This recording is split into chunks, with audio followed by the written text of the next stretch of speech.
Guys, it's Simmy, and this is Wrestling Unlimited. So unless you're living under a rock, you've already heard about the situation that went down with CM Punk, Ace Steel, and the Elite after All Out. In, I guess you could say, accordance with all of that, maybe that's not the right word, I don't know, they stripped CM Punk of the world title. A, because he's supposed to be suspended, and he's out with an injury. The Elite were also stripped of the World Trios Championships, and now Fightful has a new update with loads of details, as they wrote the following. It comes as no surprise based on the content that unfolded at AEW Dynamite, but there was no explicit mention of the situation or the parties involved in the Brawl Out 2022 situation permitted. This went from commentary, in promos, or social media, or elsewhere.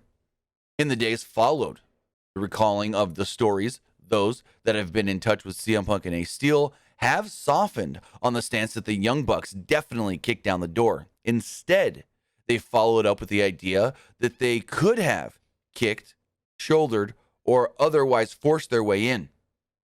They said that, quote, kicking the door down was clearly a turn of phrase in the sense and should have clarified.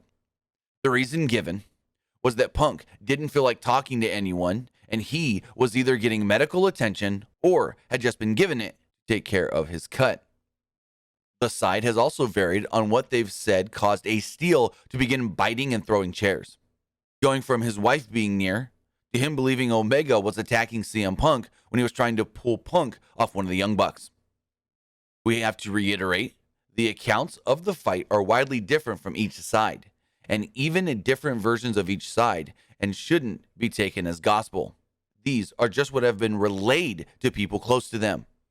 So far, talent have been told explicitly what is to become of CM Punk, but most of them we spoke to under the impression is it's all pending an investigation. We spoke with numerous people on the staff and roster who said that unless Punk's suspension is unpaid or he's fired, it's superficial, considering he'll be out of action well into next year. As of Wednesday, much of the heat we're hearing on Punk was just as much as his scrum rant than anything.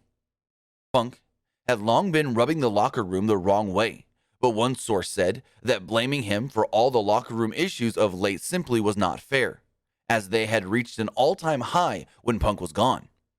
When Fightful spoke to AEW roster members on Wednesday, many indicated that after the show, there was a much more positive vibe, with one saying it couldn't have been worse than the chaos of the previous day.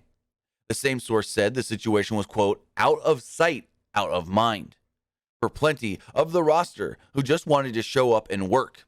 Another talent said the best way for all parties to make up the public embarrassment would to be to get over the issue, make money for the company, and highlight other talent along the way.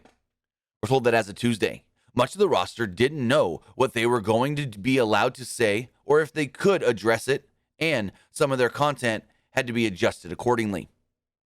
So basically what this new report from Fightful to me sounds like is some are now under the impression that maybe the Young Bucks were not as much of the aggressors as we once thought coming out of Sunday. But with that, we will continue to follow this story. And if we do hear anything further on CM Punk, he's got to be out to get tricep surgery, but could that also be in coinciding with his injury? So could you say, he's out for 8 months, so he's suspended for 8 months, and when he's cleared, he can come back and this and that and so forth? We'll have all of that as we gain more knowledge. If we do hear anything further on what's going on with this situation backstage in AEW, we'll have it for you right here on Pro Wrestling Unlimited. But that's going to do it for this episode. Remember to comment below, like and share this video, like us on Facebook, Instagram, and Twitter, and subscribe right here on YouTube.